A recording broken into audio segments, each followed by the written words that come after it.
Hey everyone, welcome to the investor.bet NRL Round 11 try scorer trends preview. In this video, I'm going to go through the 16 most likely try scorers across the 8 games coming up this weekend in the NRL. It's a pretty good weekend for try scorers. I've got some really good matchups that I like, and I'm going to break them down using statistics. So if you've watched any of my videos before, you'll know that everything I do in terms of betting comes back to statistics and situational factors in alignment with what I'm seeing of how the teams are playing. So it's not just based on gut feeling or just random selections. There's always facts, information, and research behind every selection. And that's what I want to pass on to you guys if you're following the selections or to give you ideas for doing your own research as well.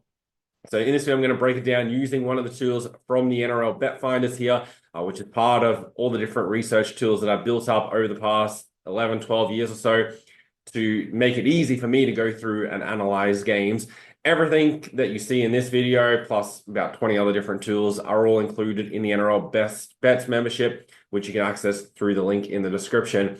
Before we get into this weekend's try scorers, though, just want to quickly recap last week. It definitely wasn't the best weekend for our try scorers. We only ended up landing 3 selections.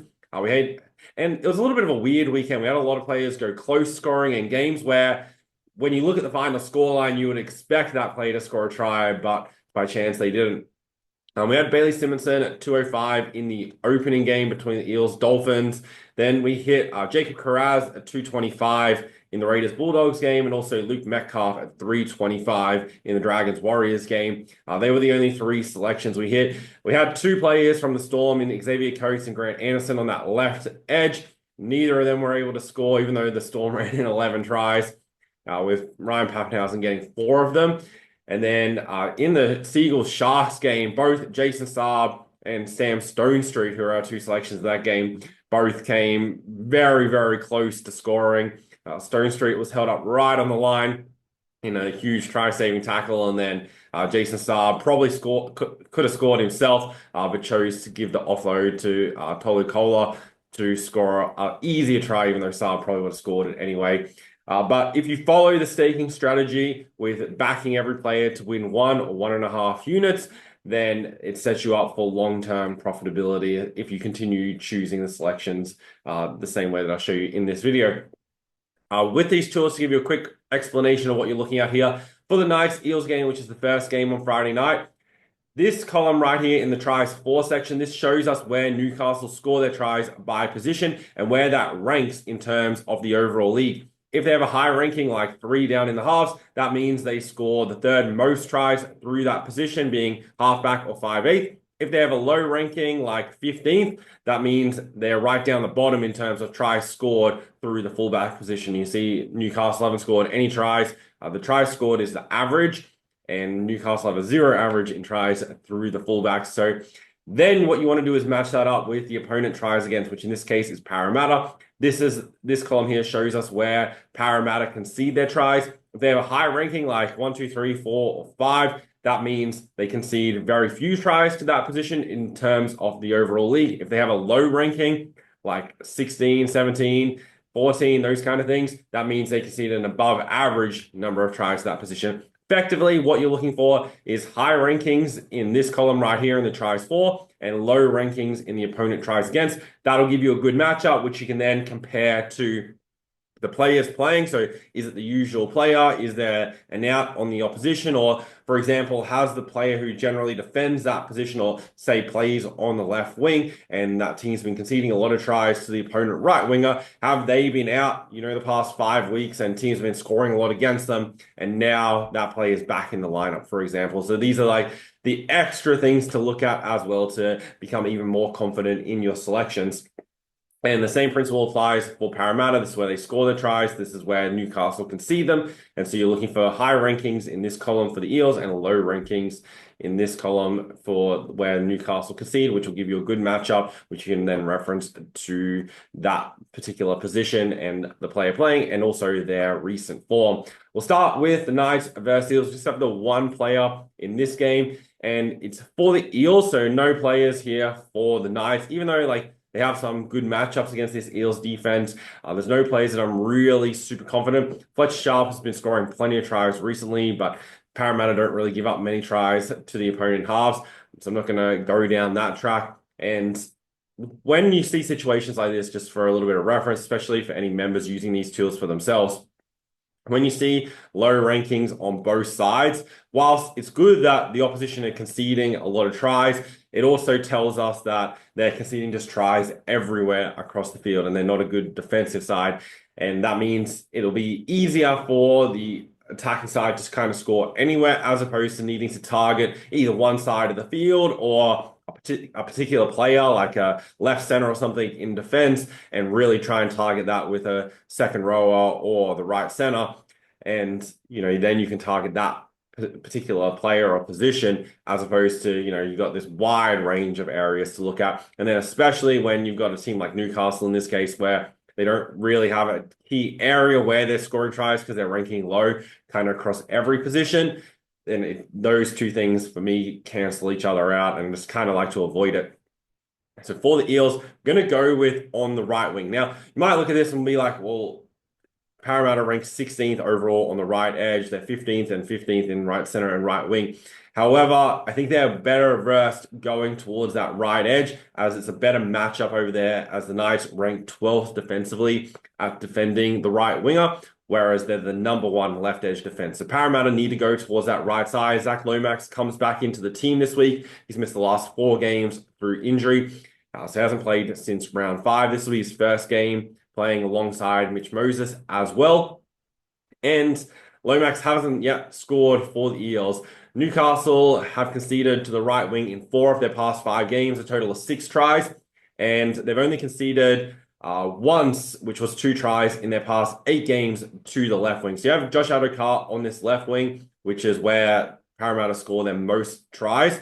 However, it's not a good matchup for Adokar this weekend. I prefer to back him, especially when the prices he goes up at in a situation where he has a really good matchup against a bad defensive side in that situation. So there'll be better opportunities throughout the year. We've backed him quite a number of times so far, but this is a game where, yes, he might score a try, but in my opinion, it's not as good of a matchup as we'll see in other games throughout the season.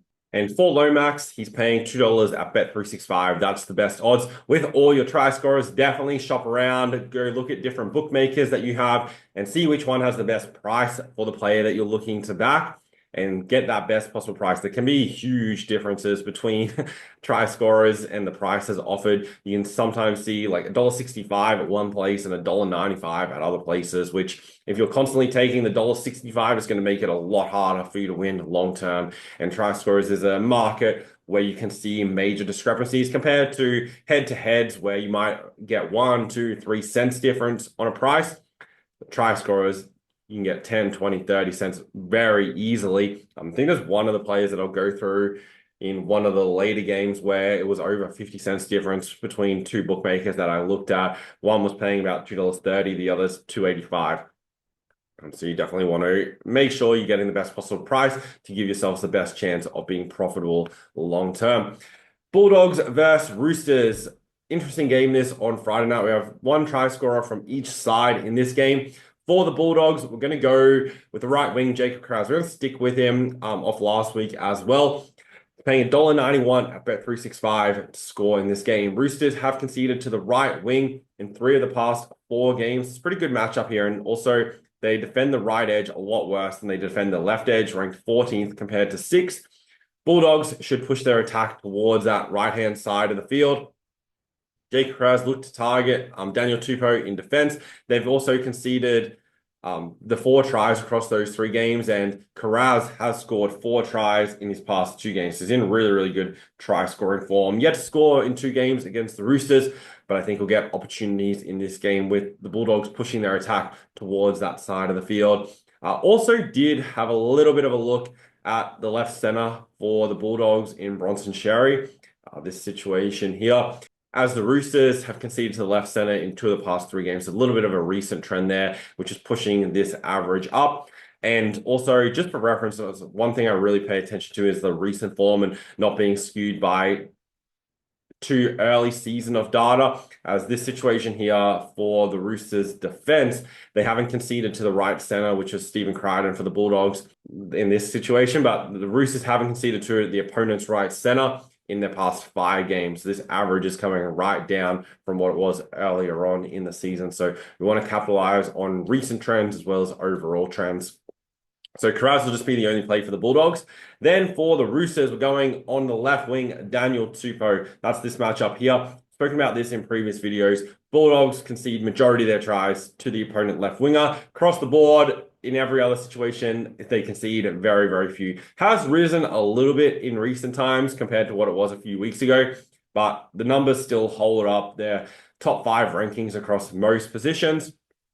But the left wing is the one I want to target. Now, when you look at this, you'll see that, well, Tupou hasn't been scoring. The Roosters ranked 14th in terms of the left wing. He just has the 1 try across his past 5 games. So if we bring up the overall trends here for Tupou, overall this season, he had a double back in round 2 and the 1 try in round 7. Last year, he was very, very consistent. This is an important game for the Roosters off the bye. One that I think they'll give themselves a good chance of winning off their recent form. And the Bulldogs haven't been quite as dominant recently. They've had good patches, but, they got hammered by the Broncos, comfortably beat the Titans, and then had to come from 20 points down to beat the Raiders last week. So for the Roosters, they'll know they need to get the ball to Tupou on that left wing. That's the prime try-scoring situation for the Roosters this week. Bulldogs have conceded to the left wing in 5 of 9 games this season, and compared to the right wing, which is this matchup here, they've only conceded in 3 of 9 games. So this is the preferred matchup. Daniel Tupou is $2.45 at Neds to score a try. And against the Bulldogs, he didn't score in the last game against them, but did score in the matchup prior, which the Roosters lost that game 26-30. Dolphins versus Warriors. 3 try scorers in this game. Firstly, for the Dolphins on the left wing, this is the matchup right here. Jack Bostock, $2.05 at Sportsbet. Warriors have conceded to the left wing in 5 of their past 6 games. This average is well and truly climbing and creeping up. Our teams have been targeting it. Do expect Bostock to get some opportunities in this week. I would prefer a slightly better price. Like, this is one where I feel like at $2.05, it's right absolutely on the minimum that I'd be willing to take. But with that recent form, Bostock scored in 2 of his past 4 games. So scored in round 7 against the Storm and then last week against the Eels. And in this game for the Dolphins, I think you need to target the winger. So you got to kind of either go with Asako or with Bostock as the try scorers. As the Dolphins do scored plenty of tries through the centers in Averillo and also Herbie Farnworth. But the wings is where the Warriors are weaker defensively. They're pretty good at shutting down the centers. Asako does have a very good record against the Warriors. He scored in 3 of the past 4. So definitely wouldn't talk you out of them. I wouldn't back both Asako and Bostock. But for me personally, I'm going with Bostock. But both, I think, are good options. And I think if the Dolphins can get 3-4 tries in this game, at least one of them will get a try. Also in this game, we have 2 plays on the Warriors. You might straight away look at this and see it's a really good matchup here for Kurt Capewell in the centers for New Zealand in that right center position. However, the Dolphins have only conceded to the right center once in the past 6 games. This area's been tidied up from what it was earlier on in the season. However, the right wing still remains an issue. So that's going to be our first play. Dallin Watene-Zelezniak, $1.80 at Sportsbet. Dolphins have conceded to the right wing in 7 of 9 games, total of 11 tries. In his first game back, he didn't score. That was last week against the Dragons. The game prior he played was the final game of last season where he got a hat trick against the Sharks. Against the Dolphins, he scored 3 tries across 3 games and scored in 2 of the 3 games against them. In this situation here, expect the Warriors to go towards that right edge. The Dolphins are the worst at defending that side of the field compared to the 5th best at defending the opposite side.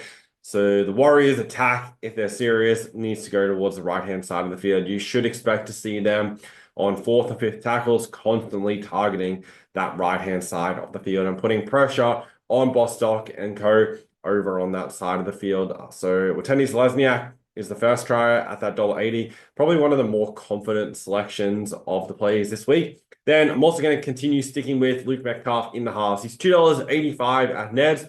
The price is continuing to come down the more tries he scores. He has scored in 4 of his last 5 games this season and did score in his only game against the Dolphins. But at the 285, happy to play him. That's at Neds. If it was sub 250, then I'd probably stay out of it. Dolphins have conceded to the half in 2 of the past 3 games, a total of 3 tries. It's not like the greatest overall matchup, but just in his current form, finding the try line, happy to back him. Cowboys versus Eagles, 2 plays in this game, 1 for each side. There are quite a few that I had shortlisted in this game, but just eventually just settled on having the 2 selections.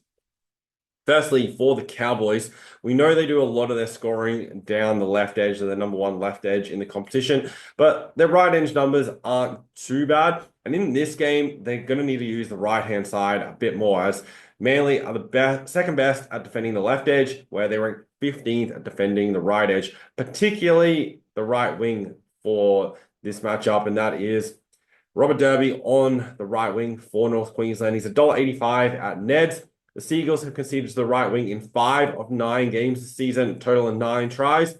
And they've only conceded to the left wing in 2 of 9 games and a total of 3 tries. They did give up 2 last week to Ronaldo Mulitalo on that left wing.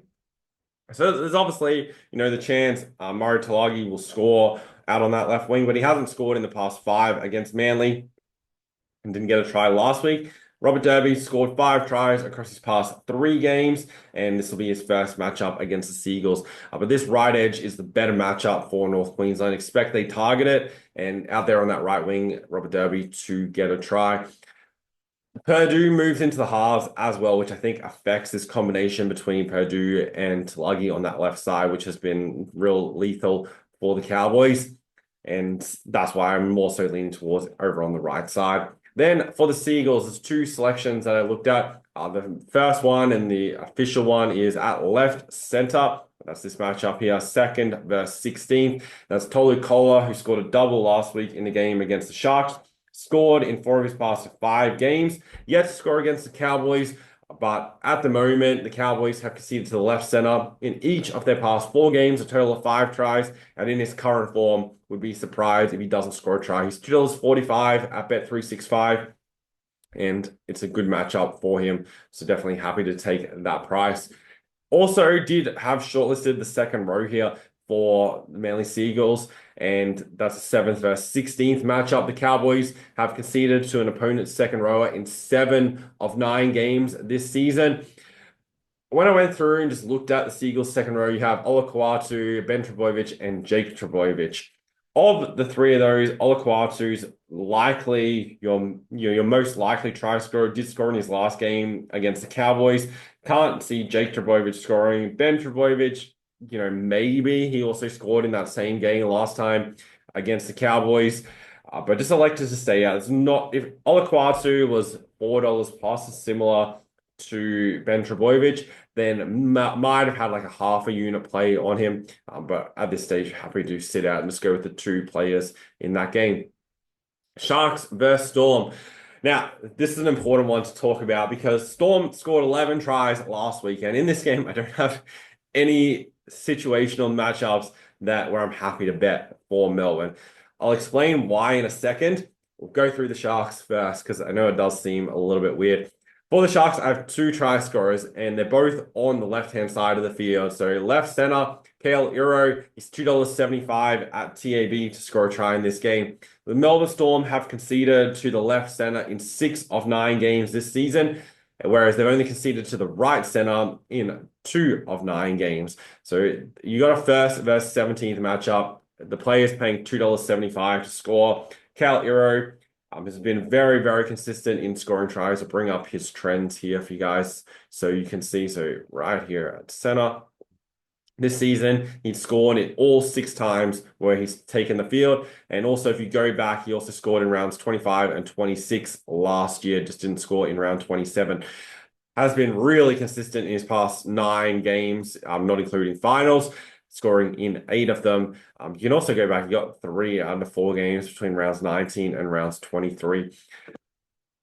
Really like that play there at $2.75. I think that's a great odds for him. The Sharks aren't going to be held scoreless like the Tigers were last week. Sharks being at home in this game. Then also on the left wing, so I think the Sharks need to target this side of the field. The Storm somehow are the worst at defending the opponent left edge. Their right-hand side worst in the league at conceding tries. So I'm also going to play Ronaldo Mulatalo as the Sharks left winger. He scored a double last week and scored in 2 of his past 3 games.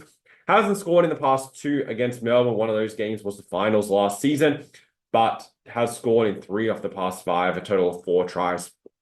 And think, he will have taken a lot of confidence out of those 2 tries last week, and he can find another one at least in this game would be great. He's 220 at Bet365.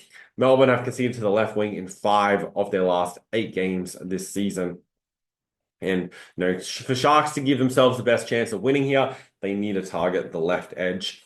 For the Melbourne Storm, as I said, no try scorers this week for Melbourne, which I know seems crazy. There are a couple that I had shortlisted. Left center here is a good matchup, but the Sharks have definitely cleaned this area up recently. I think it's been the last 4 or 5 games where they haven't conceded a try to the opponent left center. And then if I was to make a bet, it would probably be in the halves for Melbourne, so either Munster or Jerome Hughes. The Sharks have conceded to an opponent half in 3 of the past 5 games, total of 4 tries. Both of them have somewhat good records against the Sharks and are capable of scoring tries. I'd lean towards Jerome Hughes if I was to play one of them. I'm just going to stay out of it. I think with the Storm, they're very well balanced across the field in terms of where they score tries, like we saw last week, aside from Pappenhausen. Now, with Ryan Pappenhausen, so for this game, he's paying $1.82 to score a try, which for a player who scored 4 tries and has scored in the past 4 games, you'd probably look at that and think it's good, really good odds. And I do think the bookmakers have adjusted slightly for the fact that Melbourne is playing the Sharks and Cronulla have only given up 1 try to an opponent fullback all season. So across their 10 games, that was back in round 2 against the North Queensland Cowboys.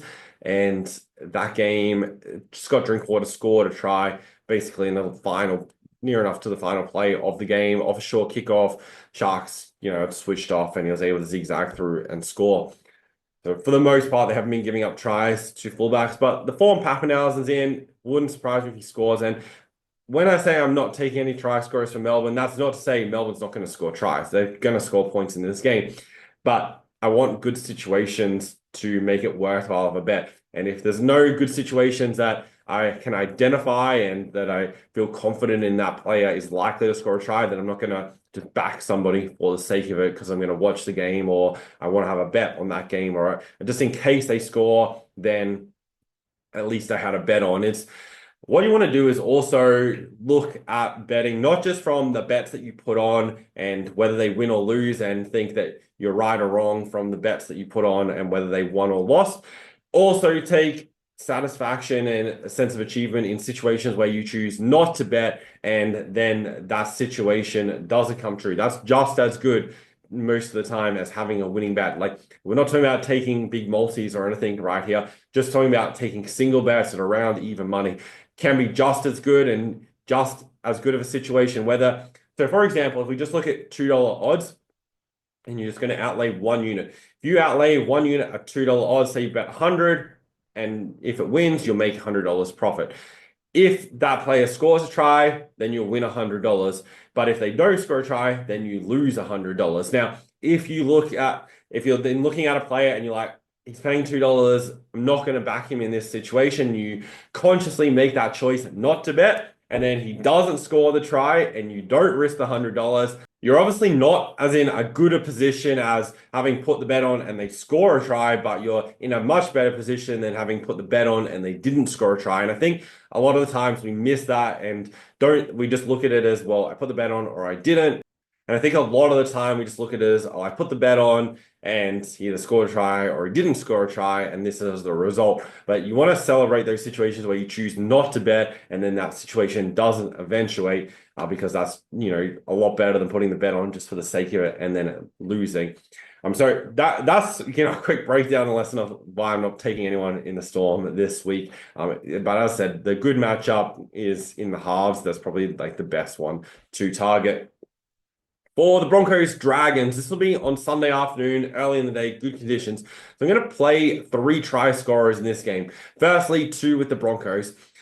At fullback, Selwyn Cobbo, he's not like in the greatest try scoring form, but I think he can get a try here against the Dragons. St. George have conceded to a fullback in 7 of 9 games this season. Someone Cowboys paying $2.05 to score. It's not, a huge luxurious price, that's for sure. But I think you can be more involved with Ezra Mam coming back into the team. Broncos have struggled to score lately. They've been scoring like 14-8. They got 42 against the Bulldogs, but outside of that, they're averaging under 20 points. They're 18 against the Warriors, 16 against the Roosters in there as well. With Mam back in the side, that adds a lot more explosiveness and run game in the halves. The Broncos won't have Reynolds and Hunt both virtually playing the same game, and it'll add a lot more creativity and explosiveness to this Broncos side with Ezra Mam's run game. I think that brings Selwyn Cobbo into play a little bit more. I think the way the Broncos have been playing hasn't been suiting Cobbo being involved out at the back. And that's part of the reason he hasn't been scoring at fullback. And his tries this season have been when on the wing with when Walsh has been at fullback. But with the amount of tries St. George concede to fullbacks, happy to play in here at 205 at bet 365. And along that same line of thought, I'm also going to play Ezra Mam at 250 at Sportsbet. The Dragons have conceded to the half in 3 of their past 5 games, a total of 5 tries. And the way I can see this playing out is Ezra Mam makes a line break and Selwyn Cobbo is there backing up for the support. Now, generally, Adam Reynolds is that player that's like the oldest player in the side, but the one who's the first one there for line breaks. The Broncos really need to sort that out and, have more players pushing up in support. But regardless, I think Ezra Mam, first game back this season, he can find a try in this game. He scored in all 3 tries against the Dragons. So with that record, that's why I'm happy to play the 250. I was expecting a slightly better price from around the $2.80 to $3 mark at absolute most. Because what I do, I write down all the players that I have shortlisted as the try scorers, and then have a price in mind that would be the minimum that I'm willing to back them at, and then I'll go see what odds are available. And 250 was my absolute minimum. And I know he is around 220, 230 at some places, which I think is far too short. But I'm happy taking the 250 in his first game back, especially with good conditions expected at Suncorp on Sunday afternoon. And then over on the Dragons side of the field, I'm going to play the left wing here. I expect this is the better matchup here for St. George. They're the number 1 side scoring through this position. Corey Allen came back into the side a couple of weeks ago, scored last week against the Warriors, and I think he can get another try here in this game at around the $2.20 mark. Broncos have conceded to the left wing in 5 of the last 9 games, whereas on the right wing, which is this matchup here, they've only conceded to the opponent right winger in 2 of their last 9 games. So for the Dragons, this is a slightly better matchup here over on that side of the field. So going with Corey Allen on the side. Then the second last game of the round, Raiders versus Titans. 2 players in this game. I did have 3 shortlisted for Canberra, but brought it back down to just the 2 selections. Firstly, on the right wing, Xavier Savage. Gold Coast give up the most tries to opponent right wings. They've conceded 10 tries across their past 7 games. The right winger has scored in 5 of those. And Xavier Savage go across for a try last week. That broke a run of 3 outs for him with getting a try against the Bulldogs. Yet to score against Gold Coast Titans. But I think with the amount of tries that Gold Coast is conceding to the right winger, he should get plenty of opportunities to score in this game. So happy taking $1.77 at Sportsbet. Also did have Sebastian Chris shortlisted at the left center. Titans have conceded to the left center in 5 of the past 8 games. And Sebastian Chris has a very good record against Gold Coast. He scored in 4 of the past 5. So he was very close to being a play. I rarely will ever have 3 try scorers from one side, especially if they're all under the $2.50 mark. Sometimes I'll have 2 that are around the $2 mark and then 1 at 4, somewhere in that range. But at the shorter odds, happy just having the 2 selections. But Seb Chris was very, very close to being one. And then I'm going to play in the second row, Hudson Young. This is a really good matchup. First versus 17th. Hudson Young's paying $2.30 to score a try. He scored last week against the Bulldogs and is a very consistent try scorer for second rower. He scored the equal number of tries as Xavier Savage going back to round 8 last season. Each week in the bet finals, I just update this with the past 30 weeks. Overall, this season, since round 5, he scored a double, a double, double. Didn't score in round 8 and round 9 against the Dolphins and Storm, but then scored again in round 10. So in really, really good try scoring form. So $2.30 at TAB for Hudson Young. Gold Coast have conceded to the opponent's second row in each of their past 6 games, total 8 tries. Last time he played against the Titans, he scored 2 tries and has scored in the past 4 against them. That was the reason why I went with him over Seb Chris. Could also play Seb Chris and Hudson Young as the 2 in this game. There are a few ways you could do it.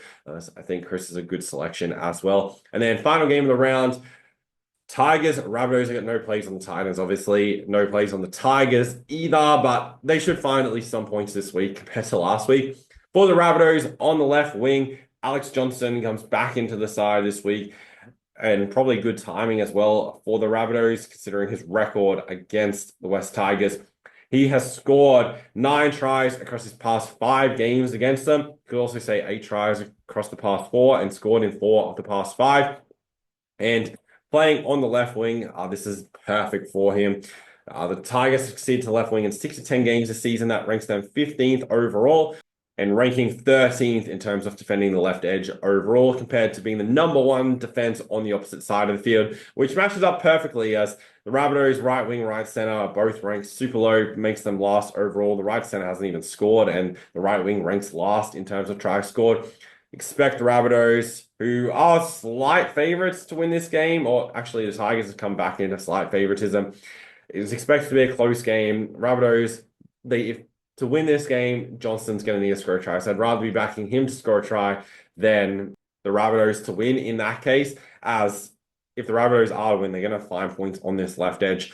So that's why I'm going to go $1.88 at Neds. That's a really good matchup for him. Latrell Mitchell at fullback also has a pretty good matchup.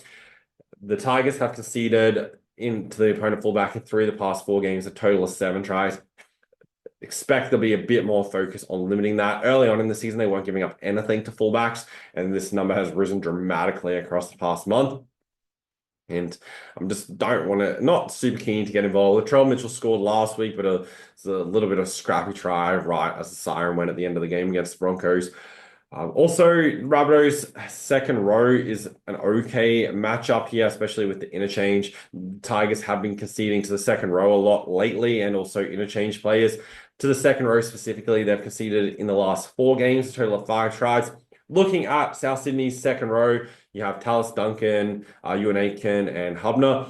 Of the 3 of those, Aiken's probably the only one I can see really scoring a try, but just not. I don't want to back him with confidence in a little bit of a tricky game to end the round. So I'll recap all the selections. Here we go. Knights, Eels, we're going with Zach Lomax, $2 at Bet365. Bulldogs, Roosters, Jacob Carraz, $1.91 at Bet365. And Daniel Tupou, $2.45 at Neds. For the Dolphins, Warriors, Jack Bostock at $2.05 at Sportsbet. Dallin Watene Lesniak, $1.80 at Sportsbet. And Luke Metcalf in the halves for the Warriors at $2.85 at Neds.